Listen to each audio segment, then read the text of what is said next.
So the story so far, Bryan from Oak Swamp and myself are working on a Crosley engine, and the mission is to get the engine started. And in the last episode we played around with some hammers and things, and I started my homework, and in this episode I'm going to carry on doing that, and then I think we'll check up on Bryan and see what he's been up to. So let's get started.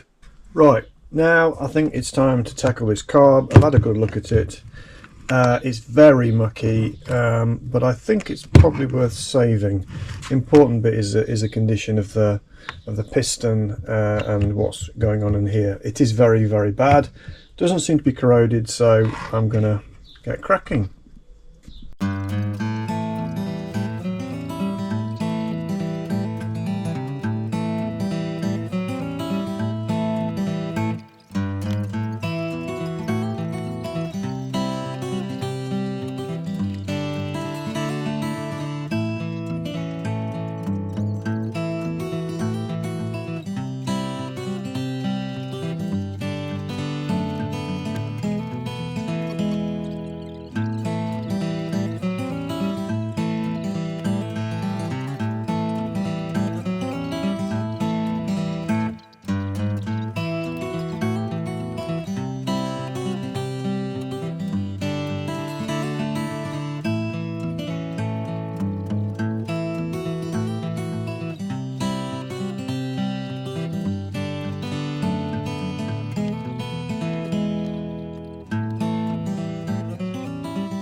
So this is where I have to stop and take stock for a moment, because I've got sort of 90% or 80% of the dirt off with petrol and dismantled it, and I've probably got 100 parts here.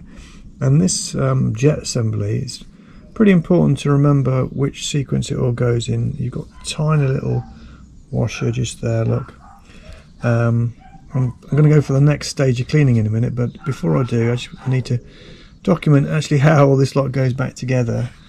I can remember the bowl assembly. That's pretty easy. That's all pretty easy. This, yeah, I can watch this video back. But anyway, I think next phase now.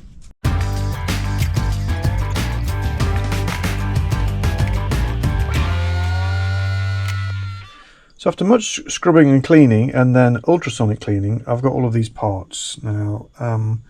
They've come up quite nicely. It's amazing what difference an ultrasonic cleaner makes. And I get these trays from IKEA, which are quite nice, stainless trays for keeping all the parts in. And it's looking pretty good. The areas that they wear is you get some wear on this shaft here, which will cause an air leak, and that's pretty good. And the other critical part is how this piston goes up and down inside here. It's difficult to do with one hand, but it should sort of offer a sort of resistance, so almost airtight, but not quite airtight, and it's pretty good. So I think on that basis, I could do with some new seals. You've got all sorts of these little cork seals here, and I've ordered some, but I think I'll put it back together as it stands now, and then when the new seals come, I'll just go through and replace it. It's quite nice to have it all back in one piece. So let's whack it all back together now.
Right, so the carb is all now back together. I will have to go back in and change cork seals in there, but that should be nice and quick. But it's nice, quite nice to have the whole thing back in one piece, so don't lose all the parts. So now that it's back together, I can hold it without getting my hands filthy.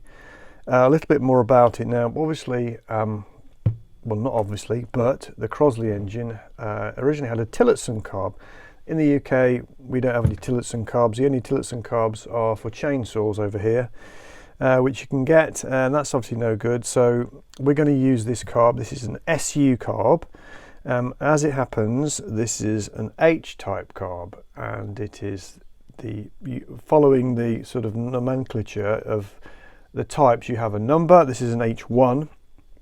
An H1 refers to the size of it, and 1 is the number of eighths in excess of 1 inch. So if I put a ruler against here, you can't even see it, this is 1 1/8 inch across.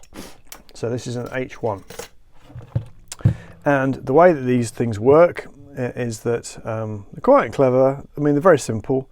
Is that when this butterfly is opened, you don't pull on this plunger, you open this butterfly here.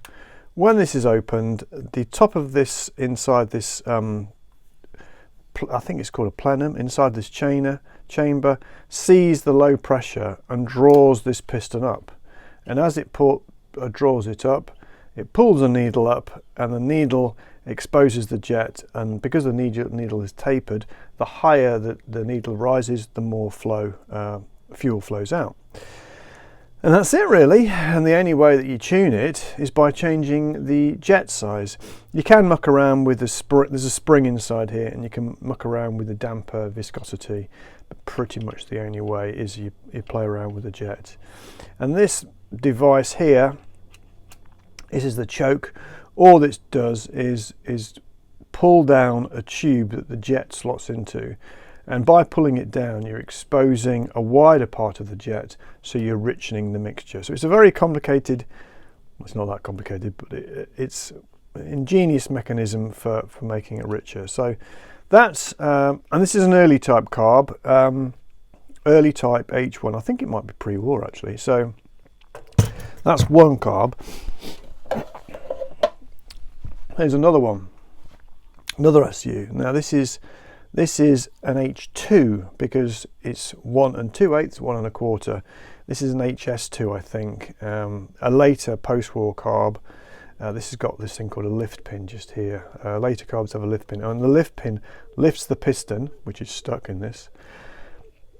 And you use that when you're setting the carb up by lifting the piston, depending on whether the engine revs up, stays the same, or dies. It means that the mixture is rich, not rich, or lean, or the other way around. I can't remember. The other difference between these two is this one has a separate plastic pipe which connects the float chamber to the jet. So that's HS2.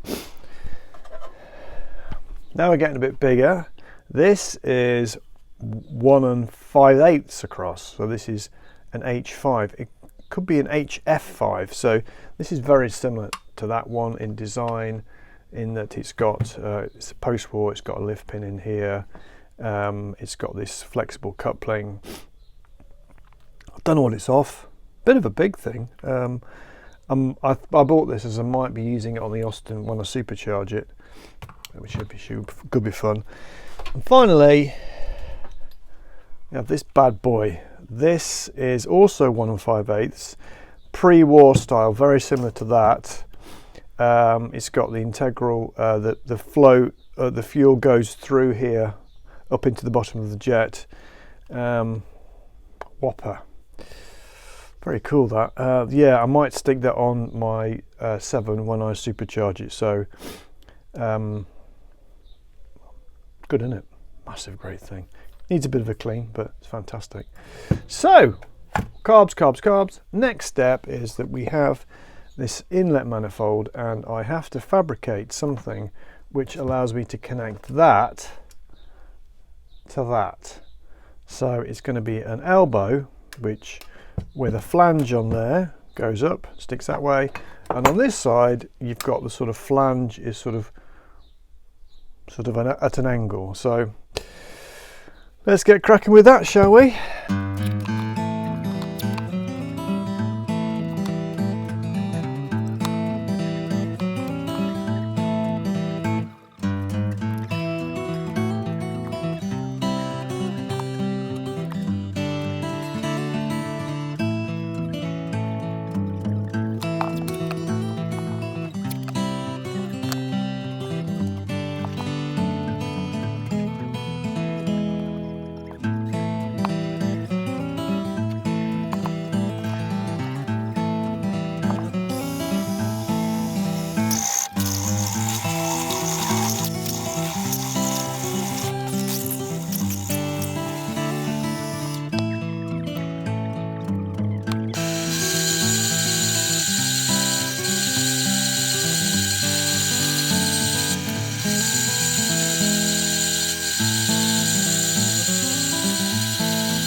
So after much filing, welding, fettling, etc., there is one inlet manifold for the SU.